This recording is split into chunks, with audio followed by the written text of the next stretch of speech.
María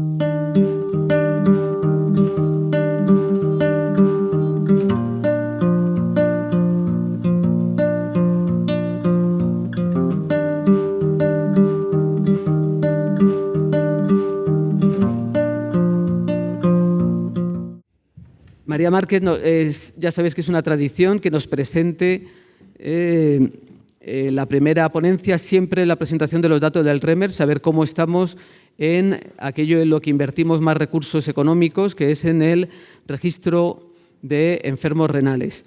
Y María, cuéntanos este año, ¿qué datos tenemos? ¿Cómo nos comparamos? ¿Estamos mejor, peor que el año pasado? Gracias. Bueno, pues vamos con el REMER. Como sabéis, esto es quizás nuestra herramienta más potente para saber cómo funciona la nefrología en Madrid. Realmente es la única. Y tenemos un serio problema, pues digamos, de acceso a lo que inicialmente fue el REMER, que era una plataforma que incluso montó la propia Somana y cedió a la Administración. Y ahora se ha convertido en una plataforma obsoleta que estamos intentando salvar mientras llega la nueva plataforma, que como todos sabéis, se nos ha prometido algo muy automático de facilitarnos el día a día y captar datos, pero de momento seguimos a trancas y a barrancas con algo que no está funcionando y que tenemos que resolver, en muchos casos utilizando Excel, utilizando bases de datos que no son las ideales. Digo todo esto porque los datos de REMER han ido, como veis, cada vez siendo más pequeños, y los que os voy a presentar los tengo de ayer. Entonces, ha sido cuando hemos podido tener acceso a los datos del 2023. Esto no es un problema de Almudena, ¿vale? Almudena, de hecho, que iba a venir aquí, pero bueno, pues al final no ha podido ser, se pelea pidiendo datos. Hasta este lunes estaba todavía pidiendo algunos datos de algunos hospitales que no habían entregado datos del 2023. Entonces, el primer problema, como veis aquí, lo tenemos con los datos. Estamos dando muy pocos datos. Es verdad que hay muchos hospitales que ya no tienen acceso a la plataforma, porque la plataforma REMER con el navegador de Chrome ya no funciona. El navegador de Explorer, como todos sabéis, es obsoleto y en muchos sitios tampoco funciona ya. Entonces, hay muchos centros que están haciendo esto en Excel. Pero bueno, Almudena recoge los datos en Excel, los fusiona y hace lo que puede para que se puedan integrar y no se pierdan datos. Pero tanto como enviados en Excel, que como veis cada vez son mayoría, y yo creo que el porvenir el año, el 2024, va a ser que cada vez haya más datos en Excel. Aún así, solo un 44%, digamos, de los 44% de los centros están enviando en Excel, 39 están utilizando todavía la plataforma, pero tenemos un 17% de unidades que no están enviando datos. Un 17% para un registro prácticamente invalida el registro. Con lo cual, a partir de ahí, ahora lo que os voy a contar, pues vais a ver que la gran mayoría de los datos son bastante poco fiables. Y estamos obligados a enviar estos datos a Europa porque digamos que toda la comunidad nefrológica, no solo nacional, sino internacional, ha asumido la obligación de registrar lo que hacemos, porque es una parte muy importante de saber como especialistas cómo estamos funcionando. Entonces, esta primera diapositiva es para una reflexión sobre nosotros como comunidad. Es decir, tenemos que volver a darle atención a los datos, porque si nosotros, el primer paso para que el registro funcione es que nosotros tengamos los datos en condiciones, ¿no? Entonces, si no registramos el acceso vascular, si no registramos cuándo entra el paciente, cuándo cambia de técnica, malo. Pero si ni siquiera mandamos los datos, digamos que falla ya lo más importante, que es tener conciencia de obligación de enviar datos. Y como veis, hay un porcentaje de centros de diálisis concertados que tampoco están enviando datos, lo cual es algo bastante preocupante, porque en teoría, digamos que por el modelo, el acuerdo marco que teníamos en su momento y que luego se ha ido refrendando en acuerdos particulares de cada hospital, en teoría tenía la obligación expresa de tener que enviar datos, y esto no se está haciendo, ¿vale? Entonces, es un porcentaje, como veis, son 3 centros, no son muchos, pero bueno, nos estamos relajando y esto no es bueno. Bueno, pues con esta gran entrecomillado de datos, pues vamos a lo que tenemos, la incidencia. Pues como veis, aquí hay una disminución de incidencia bastante poco creíble. Arriba tenéis los datos del Registro Nacional, abajo tenéis la Comunidad de Madrid. Efectivamente, tuvimos el mismo pico que tuvo el Registro Nacional en el momento COVID, pero nos empezamos a separar un poquito antes de forma ya sospechosa, ¿vale? Y claro, yo creo que ya esta bajada no es que en la Comunidad de Madrid estemos utilizando ISGLT2 y estemos salvando a los pacientes de la diálisis, lamentablemente, es que no los estamos registrando, ¿vale? Interpretación, evidentemente no tengo el dato, ¿no? Pero eso nos da una lectura ya bastante mala de cómo estamos registrando las cosas, ¿no? Ajustada a población, como veis, es lo mismo, o sea, no es un problema de modificaciones de población, las curvas permanecen exactamente igual, es un problema de no registro, no es un problema de modificaciones, digamos, atribuibles a movimientos de población o a fallecimientos. Por hospitales, bueno, en este registro no se ha hecho lo que Manuel hacía, que era meter a cada centro de diálisis periférico en el hospital de referencia, porque realmente en las bases de datos, tal y como lo estamos enviando, eso no figura, ¿no? Eso era una cosa que Manuel hacía de forma manuense. Entonces, Almudena lo ha dejado tal cual está, lo cual no nos da mucha referencia en el tipo de diálisis, porque evidentemente pues, muchos de los que están son en rojos son centros que solo pueden tener pacientes en EMO, no tienen posibilidad ni de DP ni de domiciliaria, ¿no?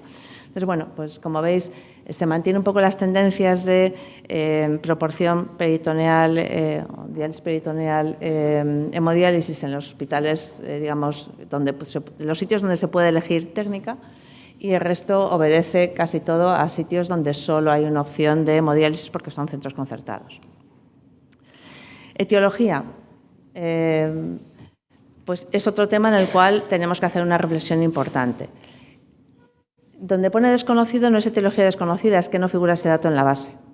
Vale, entonces, Almudena ha querido separar, yo creo que con buen criterio, etiología desconocida porque no sabemos, de etiología desconocida porque el dato es ausente. Vale. Tenemos un porcentaje de desconocidos, como veis, no veo aquí el número, parece que es un 30%. Está, bueno, entre los desconocidos, la incierta y no filiada, y luego las no filiadas, que esto es arrastrado de la base antigua. Como veis, tenemos un porcentaje de pacientes donde no sabemos qué es lo que les ha llevado a diálisis, muy importante. Y esto nuevamente es un problema, ¿no? Es un problema que yo creo que vuelve a estar en nuestro tejado. O sea, podemos quejarnos de que la plataforma no es buena, de que la Administración no nos ayuda a tener una plataforma mejor, pero la causa de enfermedad renal que ha llevado al paciente de diálisis, eso es nuestro.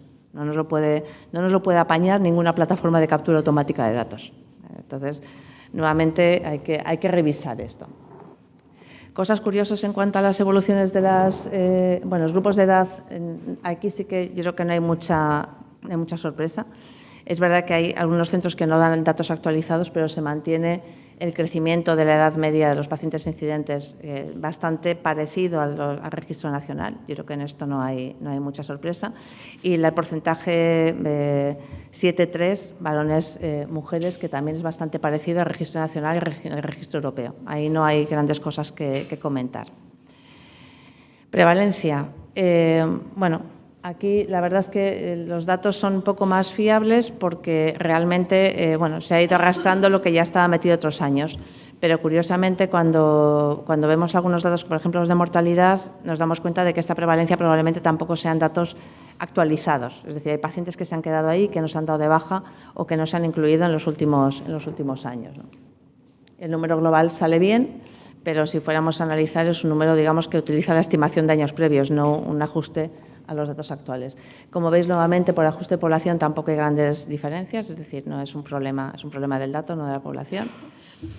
Vale. Distribución en los prevalentes, bueno, pues bastante parecido, nada, es decir, no es la incidencia, la prevalencia por causas, volvemos a tener el gran pool de los que no tenemos datos, o bien decidimos que son no filiadas, y el resto más o menos se mantiene.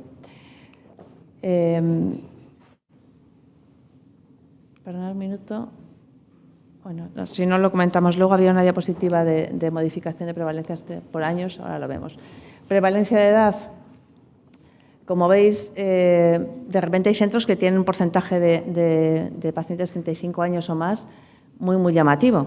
¿Pero qué pasa con esos centros? Pues que realmente son centros que no han actualizado los datos en los últimos 4 años, con lo cual los pacientes han ido envejeciendo en el registro. No sabemos si luego en la vida real también. ¿Vale? Entonces, bueno, pues nuevamente es un dato que nos vale para poco en cuanto a, o sea, nos vale en los sitios donde sabemos que están actualizados los datos, pero tenemos como registro global no tenemos tampoco mucha fiabilidad en el tema de la edad, ¿no? Hemodiálisis peritoneal, como veis aquí vuelve a pasar lo mismo, están puestos algunos centros que no tienen capacidad más que para tener hemo, pero como veis, bueno, pues los porcentajes respecto a otros años, si queremos un poco darlos por buenos, se mantienen. Entonces, es verdad que tenemos todavía muy poca incidencia de diálisis peritoneal comparada con hemo. Aquí la domiciliaria no está separada de hemodiálisis y es un porcentaje de diálisis que está creciendo. Probablemente habrá que separarla.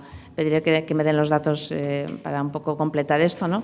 Porque yo creo que las domiciliarias como bloque están aumentando, pero si lo veis como hemo-DP estamos en la proporción bastante similar de otros años. No parece que la diálisis peritoneal esté ganando terreno, por lo menos con esta foto.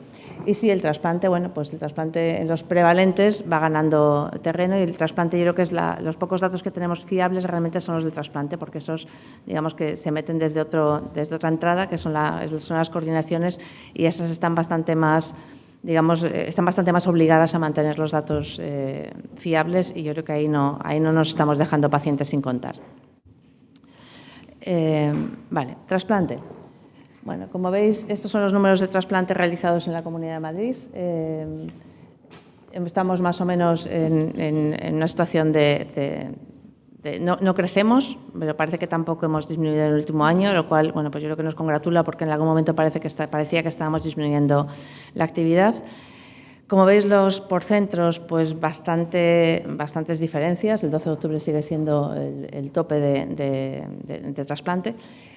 Muy probablemente, y eso es una reflexión interesante, gracias al vivo. O sea, el trasplante vivo ha sido lo que ha permitido en gran parte la actividad del 2023 del 12 de octubre. Es algo que yo creo que los demás centros que estamos haciendo poco vivo pues podríamos considerar. Y en el resto, como veis, los números se mantienen bastante estables. Ramón y Cajal y Gregorio Marañón, seguidos de La Paz y del Clínico, y luego estamos a la cola los que habitualmente tenemos un poquito menos de actividad.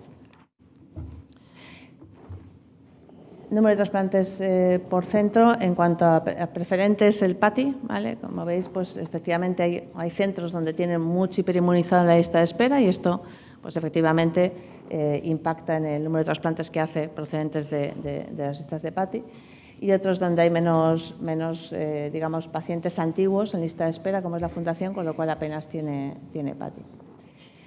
Lo que es más importante es el tema del tiempo en lista de espera. Estos son los tiempos medios de lista de espera para pacientes en PATI, para pacientes, digamos, no hiperinmunizados, muy distintos, como es normal y como es de esperar. Pero, bueno, he traído aquí.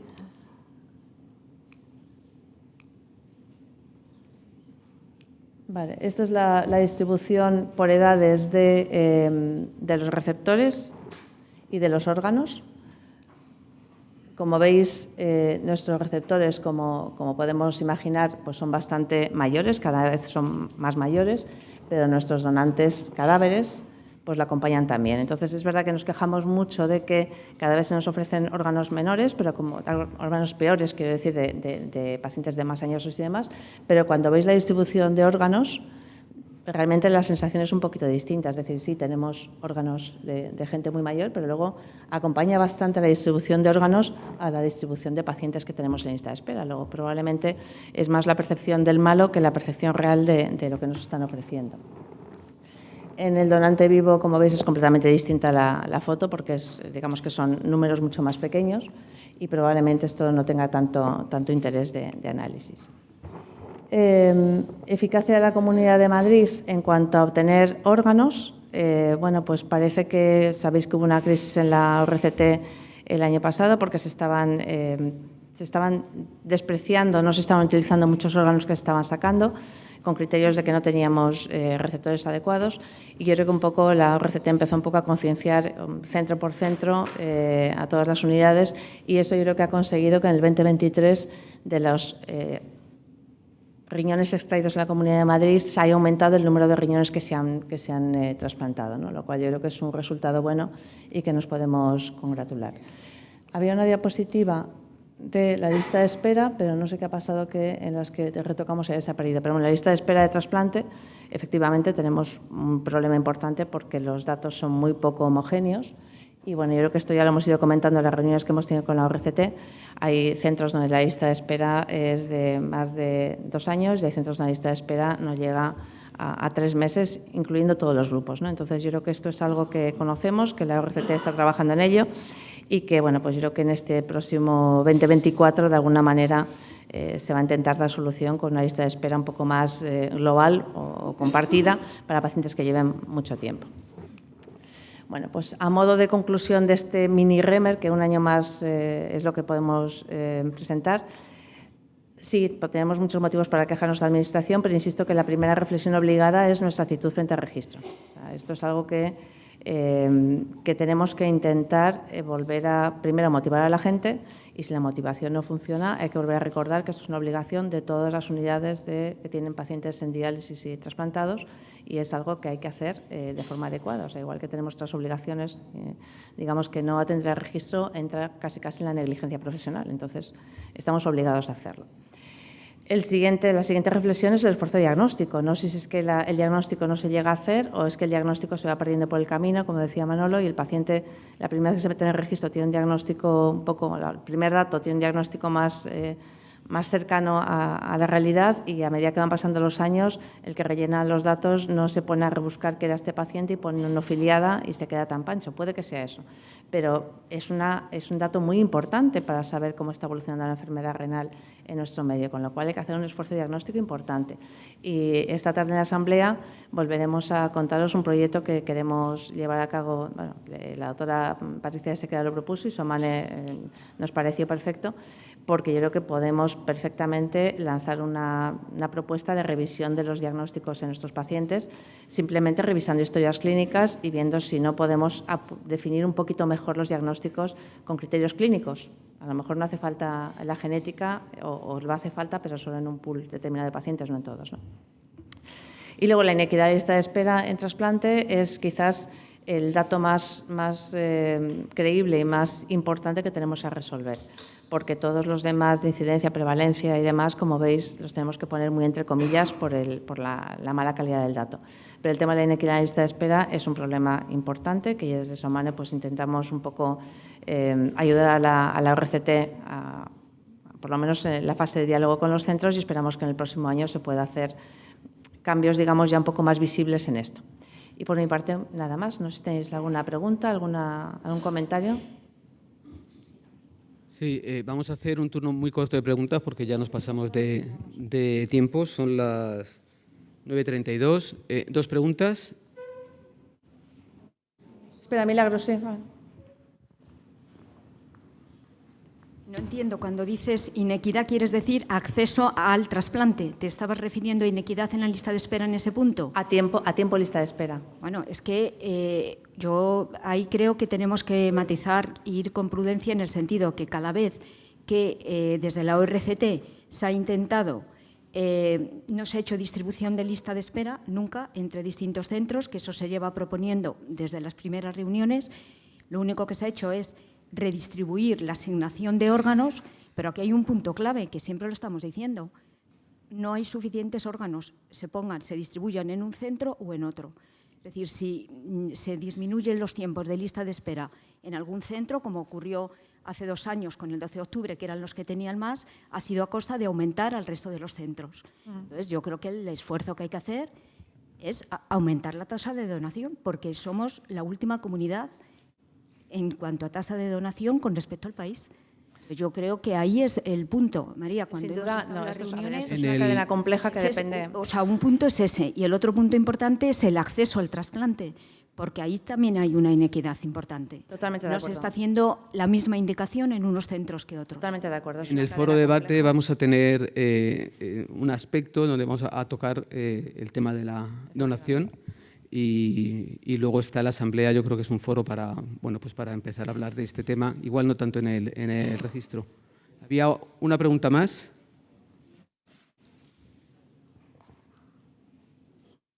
Sí, bueno, lo primero, bueno, me ha entristecido un poquito ver el registro, pero bueno, y además yo creo que esta vez gran parte de los problemas no le podemos echar culpa a la consejería, sino a nosotros, a los nefrólogos de a pie. Una explicación de algunos de la falta de datos, yo lo llamaría el fenómeno Aparicio, y es que falta una persona, sea de la consejería o sea un nefrólogo becado, que haga feedback desde la consejería con el REMER. Eso yo creo que hay que hacerlo, por eso muchos de los datos que faltan y demás. Luego me da también pena porque el otro día en un simposium en Cataluña ya están metiendo datos de tipo de hemodiálisis para poder comparar, para hacer estudios. Y ya lo están haciendo allí. Y aquí, ¿cómo vamos a hacer nada de ese tipo? Es otra asignatura ahí pendiente. Y luego, bueno, esto ya, a mi edad ya puedo meterme en camisa de 11 varas. Y es, ¿quiénes son los centros que no reportan datos? ¿Cómo lo consiente la consejería? Nada que añadir. Muy bien, pues no hay más preguntas. Pasamos a la siguiente mesa. Muchas gracias a todos.